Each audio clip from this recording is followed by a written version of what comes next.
பெண் பிள்ளை பிரிவில் ஆயிட்டா அப்படின்னா, அந்த பாட்டி வீட்லேருந்து வரக்கூடியது முதல்ல பார்த்தீங்கன்னா, அந்த கருப்பு எள்ளு, உளுந்து களி, அதில வந்து கறிப்பெட்டி போட்டு செய்யறது. இதிலுமே கருப்பட்டி போட்டு செய்யறது. ஏன்னா, அந்த அவங்களுடைய லைஃப் ரொம்ப நல்லா இருக்கும். இதெல்லாம் சாப்பிடும்போது சீரா இருக்கிறதுக்கும், இதுக்கப்புறம் அவங்களுடைய இடுப்பு வலி, கால் வலி இதெல்லாம் வரக்கூடாதுன்றதுக்கு அப்பலேருந்தே இதெல்லாம் குடுப்பாங்க.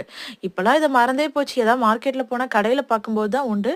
வீட்ல அது இல்லவே கிடையாது. இதுவுமே நம்ம ரெகுலரா எடுத்துக்கிட்டோம் அப்டின்னா, நம்மளுடைய உடல் எடையும் ரொம்ப சீராவும் இருக்கும். நம்ம ஹெல்த்து ரொம்ப நல்லாருக்கும். சுகர் எல்லாம் கண்ட்ரோல் பண்ணக்கூடியது இந்த சீடு.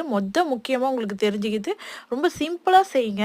ரொம்ப வாங்கி ஒரு நாள் அப்படியே வறுத்து கொட்டி, இந்த பாவு வந்து கம்பி பார்த்து காய்ச்சி எடுத்து கொட்டி, அப்படியே நீங்க அது கூடயே அந்த பாவு கூடயே மிக்ஸ் பண்ணிட்டு, கையில கொஞ்சம் தண்ணி தொட்டு கூட ஒரு உருண்ட உருண்டையா புடிச்சுக்கலாம். இல்ல ஒரு தட்டுல அப்படியே ஊத்தி, கட்டமா போட்டு அப்படியே கட் பண்ணீங்கன்னா, அப்படியே முறு முறுன்னு செம்ம டேஸ்ட்டா இருக்கும்.